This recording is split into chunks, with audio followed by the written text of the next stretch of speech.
Warning, this video may contain content that may not be suitable for children or anyone else that is easily offended. Strong language, graphic content, nudity, bad jokes, and a possible idiot, aka myself, may be featured in the following clip. Viewer discretion is advised. Channel is not responsible for any damages that you receive watching this video.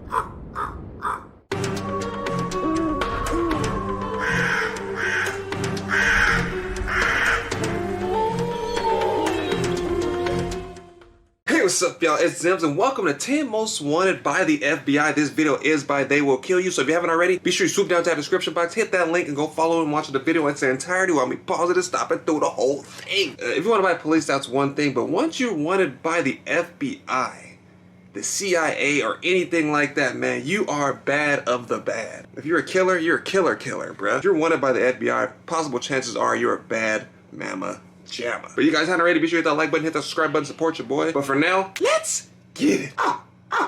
Number 10. Robert William Fisher. Robert William Fisher has been on the FBI's most wanted list since June of 2002.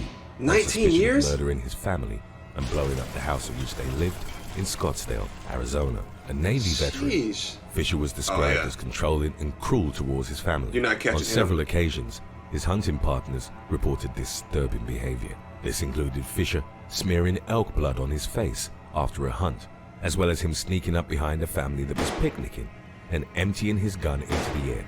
Fisher's wife had reportedly made up her mind to divorce him. In the evening of April the 9th of 2001, a year prior, neighbors reported hearing a loud argument in their home. Later, an ATM recorded Fisher making a withdrawal with his wife's car in the background. In the morning, the house exploded. Firefighters managed to control the 20-foot blaze before it spread. Inside the home, they found 3 badly burned bodies.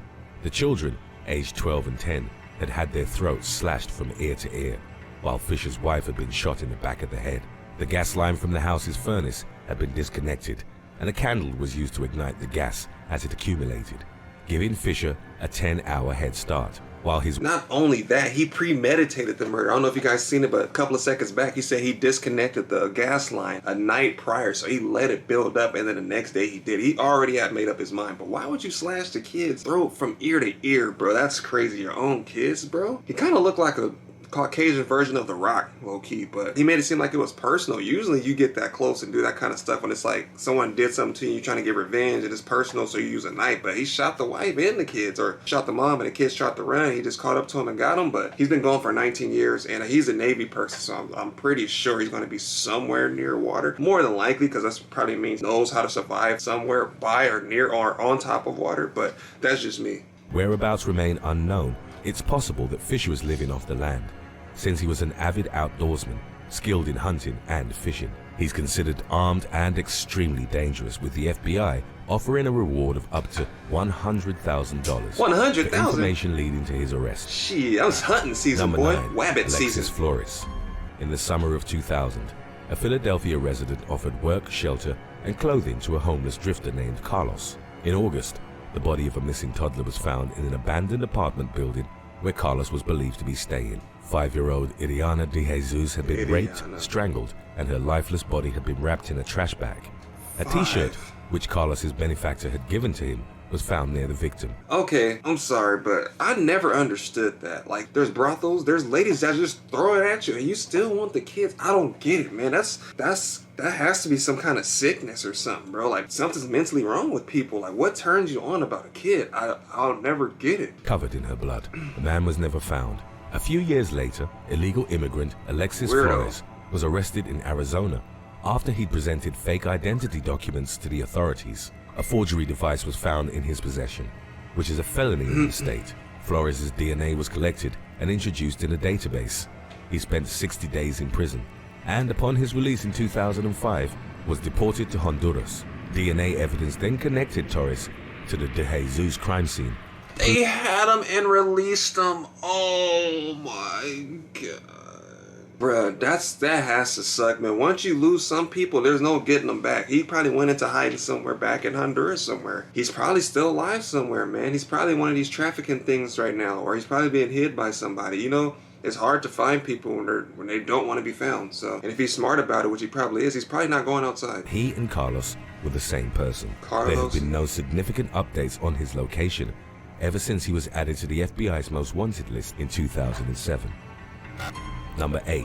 Jason Derek Brown. Jason Derek Brown. Sounds To familiar. support his luxurious lifestyle and image of wealth, Jason Derek Brown had allegedly operated check and bank fraud scams, as well as various other confidence schemes. He also owned 2 legitimate businesses out of his home in Salt Lake City, Utah, but had racked up considerable debt. In November of 2004, outside an AMC theater in Phoenix, a hooded gunman ambushed an armored car guard.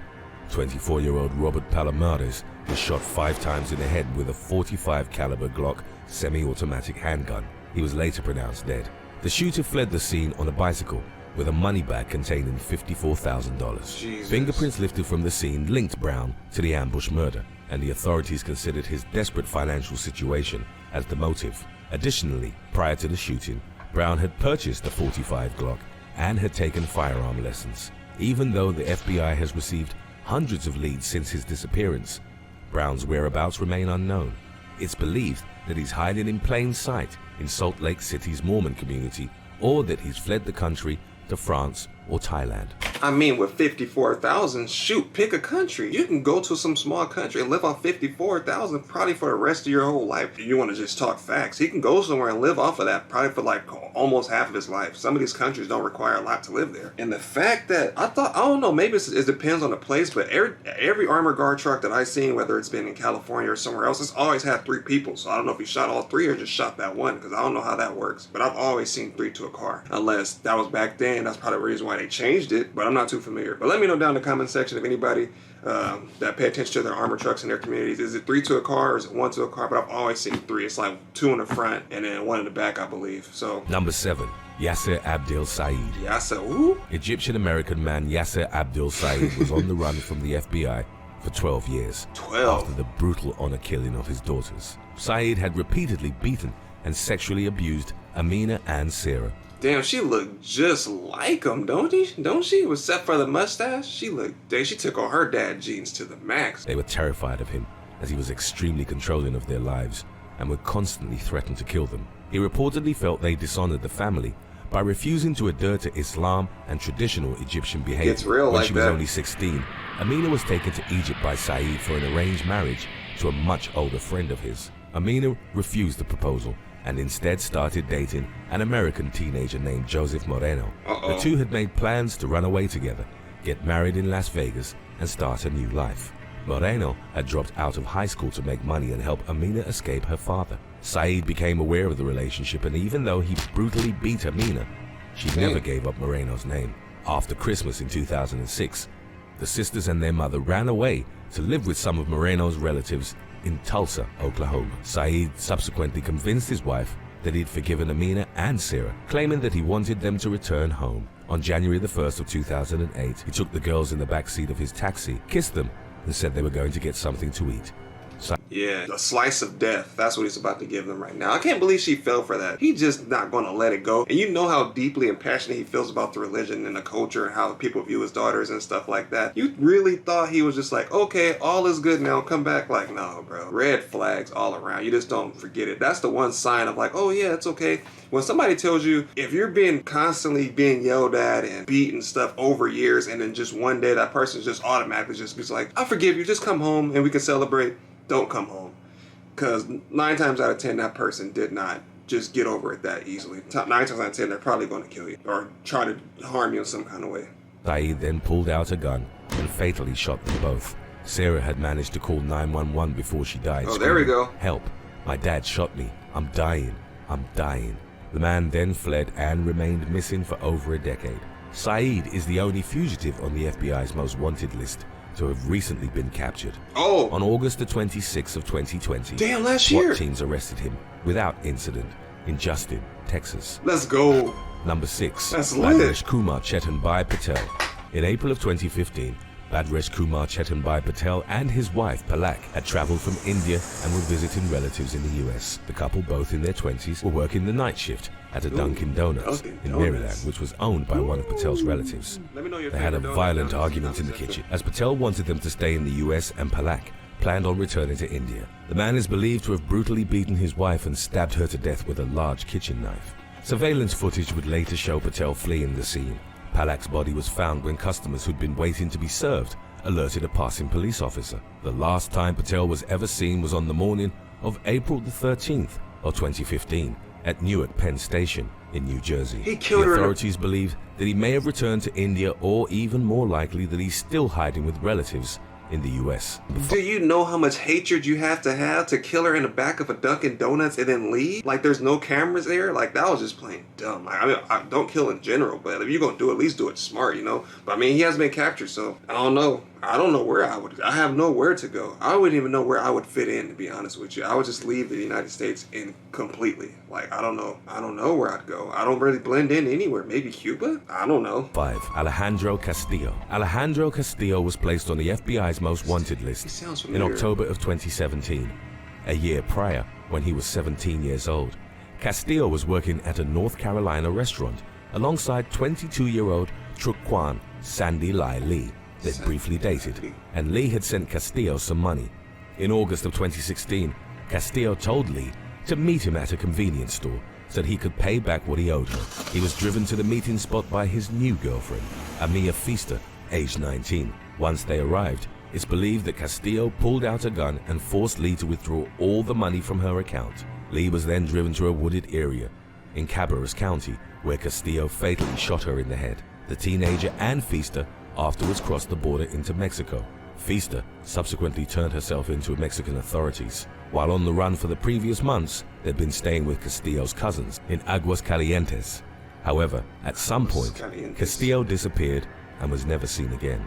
Number 4. At least the girl turned herself in, you know, the other dude, like, damn, you gotta be crazy. Like, you know how down you have to be to get a new girlfriend and be like, hey, we about to go rob my ex and we about to shoot her and then we're going to drive to Mexico. She's like, okay. Like, what? Jesus. And they just walking like nothing's happened. Like, they didn't just kill somebody and leave them in the wood. I don't think I could sleep at night knowing that somebody I killed is out in the woods somewhere. Like, they're still there. You get what I'm telling? Like, you get what I'm saying? Like, just thought of just leaving somebody there and their family not knowing where they are, their brothers not knowing where they are, people calling her cell phone, she's not answering. It's, man. Caro Quintero. The FBI is currently offering $20 million for information leading to the direct capture of drug kingpin Rafael. $20 million? Bruh, I don't care, bruh. If anybody find this man, say I was there with you. Please, just say I took a picture or something, or I text you. Just give me a 1 million, man. Just give me 1 million out of that 20. Bro, if anybody see this dude, man, let me know. I might go into the witness protection program afterward, but let me know. Caro Quintero. It's the highest value of all the fugitives on its list. Nicknamed the Narco of Narcos, Caro Quintero is the founder and suspected leader of the Caborca cartel. Woo! He also co-founded the notorious Guadalajara cartel, an organization which in the 1970s shipped enormous amounts of marijuana and cocaine into the US. Caro Quintero was responsible for the 1985 kidnapping, torture, and murder of DEA undercover agent Enrique Kiki Camarena. What? He's also wanted in direct connection with at least 3 other murders. For his crimes, Caro Quintero was arrested in Costa Rica and extradited to Mexico, where he was sentenced to 40 years in prison. However, the drug lord was released in 2013 when a state court concluded he'd been tried improperly. Corruption was suspected, and due to pressures from the US federal government, a Mexican federal court issued another arrest warrant. However, as of November 2020, Caro Quintero remains at large. Number 3. Let me tell you something. There is no improper mistrial. You just said all the stuff that he did and then you didn't trial him properly. What happened was his goons rode up and was like, look, you said it was a mistrial, right? Of course it's not a mistrial. We said it was a mistrial, right? Oh yeah, mistrial. Case closed. There's not enough evidence here present to could, like, come on, man. Dang, but I don't know. Then again, if you snitch, bruh, you better get all the protection you need. This man is a bad dude, bruh. He is a bad mama jamma, bruh. The Guadalajara cartel and was it the Cabasca or something like that cartel, man? He been doing it for decades, bruh. This dude is a GOAT. I see why he's worth 20 million. They put it up that high because no one's going to tell on him. They have to give some kind of incentives for people to give out some information, but they're not going to do it because this man is powerful as shit. I wish I was that powerful. You can scare the law into doing what you want them to do. Like, that's crazy, bruh. At the end of the day, life is valuable, man. That's just a chance you have to take. I remember one time it was a judge that went forward, no judge would take the case, and he went forward, like, oh, I'll take the case. Not even 2-3 days before the trial, they rolled up and killed him. So, I mean, but 20 million, man. Ronaldo Jimenez. On May the 11th of 2012, Ronaldo Jimenez and Estrella Carrera got married at Chicago City Hall. That night, they went clubbing with friends. They left the nightclub at about 4 a.m. and got into a heated argument during the drive back. While they were in his 2006 Maserati, Jimenez is believed to have stabbed Carrera multiple times. It was personal. The woman's body was then dragged into her apartment and abandoned in the bathtub, still wearing the dress she'd donned at the wedding. In September of 2012, Jimenez's brother was arrested at his home for drug trafficking. The police searched the house and discovered Jimenez's Maserati inside the man's garage. Blood was found in the car. It's believed that Jimenez was driven to Mexico, where he's still hiding out to this day. Number 2. But dang, she still had the wedding dress on? My dude had some anger. But he had a Maserati, and they busted him for drug trafficking. That was a big dude. He was 6 foot, 200-something pounds. That's a big ass dude, bruh. Gene Palmer, John Palmer, his wife Tammy, and their 2 children lived at a property in Stony Point, New York. The land was owned by Palmer's father, Eugene, who lived next door to them. Tammy and John started having marital problems, and the woman filed for a restraining order against him. Tammy also threatened to sue for ownership of Eugene's land. In the morning of September the 24th of 2012, the woman walked her 2 children to the school bus. As she returned home, Eugene ambushed her from a wooded path and fatally shot her in the chest with a shotgun. Palmer fled the scene in a pickup truck, which was later found abandoned. Palmer has never been found, but the FBI suspects he might be hiding with relatives in Florida or in upstate New York. I doubt it. My man's 1939. How old would he be? My man's is 82 years old, bruh. There's no way he might be still alive. Maybe not. My man's probably somewhere in a retirement home. He probably eating rice pudding on his chin. They probably helping him scoop the rice pudding in his mouth and stuff. He's probably on a ventilator. Like, my man's old. He can't be going far. He went somewhere peaceful where he can live out the rest of his days. You're not gonna find him. He's already old. So if you did catch him, you can't throw him under the jail because the dude got like maybe 2 or 3 years left in him. Dang, that's crazy, man. I guess you're never too old. I mean, you can't give him life because that's pretty much what he already did. He's damn near 83 years old, so. Jose Rodolfo Villarreal Hernandez. Jose Rodolfo Villarreal Hernandez was one of the leaders of the Beltran Leyva cartel based in Mexico. Villarreal Hernandez's father had been killed by the Gulf Cartel, a rival criminal organization. Juan Jesus Guerrero Chapa was a lawyer for the rival cartel, whom Villarreal Hernandez viewed as personally responsible for his father's death. In May of 2013, Guerrero was already living in the US as an FBI informant. Villarreal Hernandez hired 2 gunmen, identified only as Clorox and Captain, to assassinate Guerrero. The informant was tracked down to Southlake, Texas. The assassins pulled up to his car while Guerrero was out shopping with his wife. The woman was unharmed, but Guerrero was shot and killed. The gunmen were never found. Villarreal Hernandez remains at large, presumably still hiding in Mexico. A $1 million reward is being offered for information leading to his capture. 1 million? Dang, he's some bad dudes, bro. I thought 100,000 was a lot in the beginning, but 1 million, 20 million, bro. Them cartels, man, they are bad dudes, bro. Like, they don't play no games, man. I remember I see those videos floating around on Facebook. They don't play, man. If you owe money, you better pay up. If they catch you slipping, that's it. If they don't catch you slipping, guess what? They about to catch the next person slipping. If they don't catch that person, they see somebody else, your wife, kids, dog, whatever it is, bro, they going down. I mean, some of them might have hearts and be like, no women, no children, but some, they don't care. You have to ask yourself, are we really going to pay attention to any of these? Like, let's be honest. We're like, oh man, that guy right there. But when you go to work and stuff, you all having fun, you're not going to be paying attention to everybody. Oh, that may be him. Or that might be him over there. Like, maybe you might walk by like, he looks oddly familiar, but other than that, you're not going to say it. 9 out of 10, they probably got tattoos now, maybe got facial hair, maybe got some kind of surgery. It's possible. It's really easy to get, especially if you're like some big cartel dude. And then you got thousands of people that could possibly hide you around Mexico, especially if you're part of different cartels and whatnot. That dude, you're not going to find half of these people. They found at least one person. I guess that's cool, but I guess the pattern that I was seeing throughout these whole videos is that they killed and they got on the nearest plane or the Greyhound bus or train or whatever it is, and they was on their merry way and went somewhere. So yeah, that guy might be in Salt Lake. I seen a lot of Texas too. It wasn't just me, or everybody seen a lot of Texas and Mexico. A lot of Texas and Mexico is in this in this video. So I don't know, man. thought about moving to Texas too. Shoot, I don't know now. I mean, but every place is dangerous. I can't really judge anything like that. But I'm thinking about moving to Texas too. But man, if you guys enjoyed, make sure you hit that like button, hit the subscribe button. This video is by They Will Kill You. So if you haven't already and you really enjoyed this, make sure you swoop down to the description box, hit that link, and go watch the video in its entirety while me pausing and stopping through the whole thing. Thank you guys so much for showing your support. I greatly appreciate it. We're right around the corner from 1,300. Let's keep going in the right direction. Roll to 5K. And if you are new, my name is Zems, and welcome to the Crow's Nest. But again, thank you guys for watching, and I'll see you guys next time. If you haven't already, make sure you follow me on Twitter and on Instagram.